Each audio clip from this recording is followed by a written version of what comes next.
আজ থেকে প্রায় ৬-৭ মাস আগে শেখ হাসিনা যখন দিল্লির উপকণ্ঠে এই হিন্ডন বিমান ঘাঁটিতে এসে অবতরণ করেন, তখন ভারতের ধারণা ছিল এই স্টপওভার বড়জোর ৬-৭ ঘন্টার জন্যই।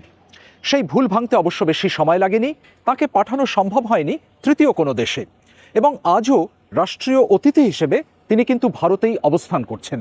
হাসিনার future, I can't say. She obviously is not going anywhere, I think, because অন্য জায়গায় হয়তো অতটা সুবিধা করতে পারছে না কিংবা whatever. আর ভারতে আছে, ঠিক আছে, ভারত সরকার তাকে যে থাকবে সে আগেও থেকেছে। 75 to 81 তো এখানেই ছিল। আর আমাদের কোনোদিন এরকম পলিসি নেই ফর আ পলিটিক্যাল পারসন যে তাকে জোর করে ফেরত দেওয়া।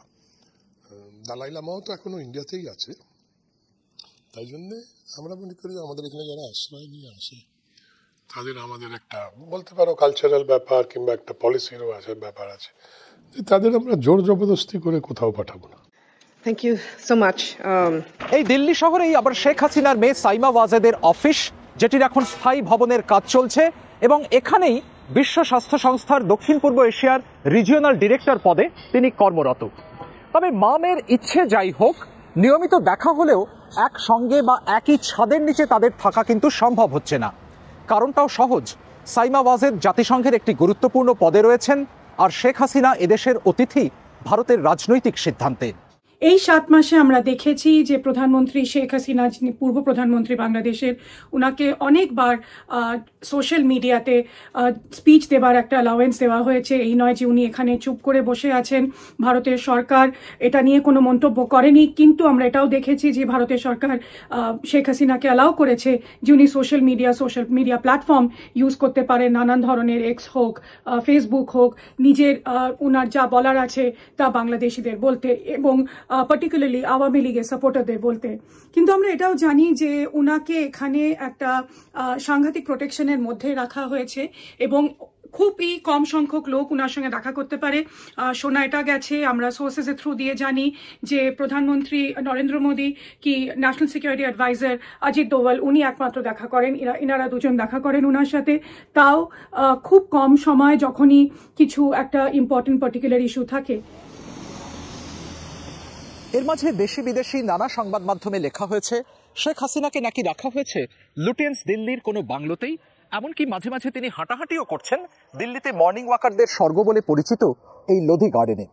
তবে এখানে রোজকার ভিড় দেখে যে কেউ বুঝতে পারবেন যার প্রতিটি পদক্ষেপ ঘিরে কঠোর গোপনীয়তা, তার পক্ষে এখানে আসা সম্ভব নয় কোনো মতেই।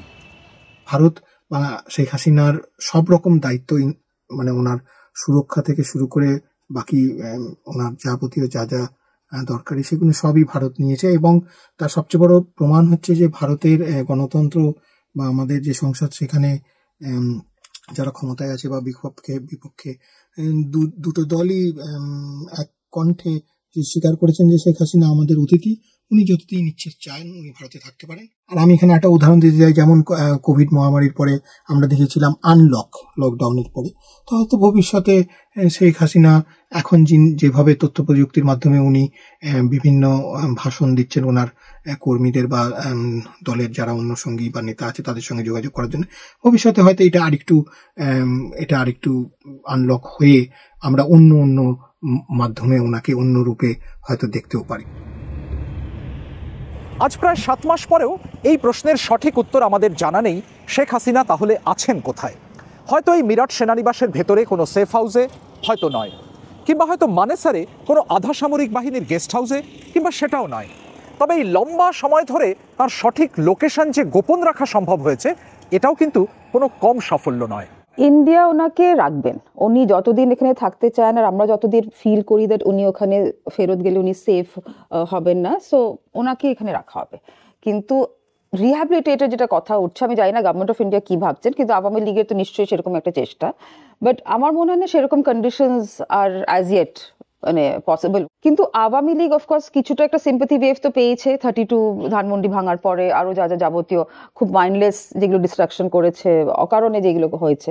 কিন্তু শেখ হাসিনার ওপরে যে রাগ বা যে বিতৃষ্ণা মানুষের, স্বাভাবিকভাবে এত বছরের একটা ব্যাপার, তো আমার মনে হয় না অত তাড়াতাড়ি তারা ভুলে যাবে। আওয়ামী লীগ একটা হিস্টোরিক্যাল পার্টি, তারা নিশ্চয়ই একটা সার্টেন জায়গা অকুপাই করে বাংলাদেশের পলিটিক্যাল ল্যান্ডস্কেপে, কিন্তু তাই বলে শেখ হাসিনা কে যে সবাই মেনে নেবে as the leader of Awami League anymore, আমার সেটা কোয়েশ্চেন মনে হচ্ছে। ফলে একটা জিনিস খুব পরিষ্কার, দলীয় নেতাকর্মীদের উদ্দেশ্যে তাকে হয়তো ভাষণ দিতে দেওয়া হচ্ছে, কিন্তু তার মানে এই নয় যে ভারত আবার শেখ হাসিনাকে বাংলাদেশের রাজনৈতিক চালচিত্রে হাতে করে বসিয়ে দিতে চাইবে। বাস্তবতা হলো ভারতের সে ইচ্ছাও নেই, হয়তো ক্ষমতাও নেই।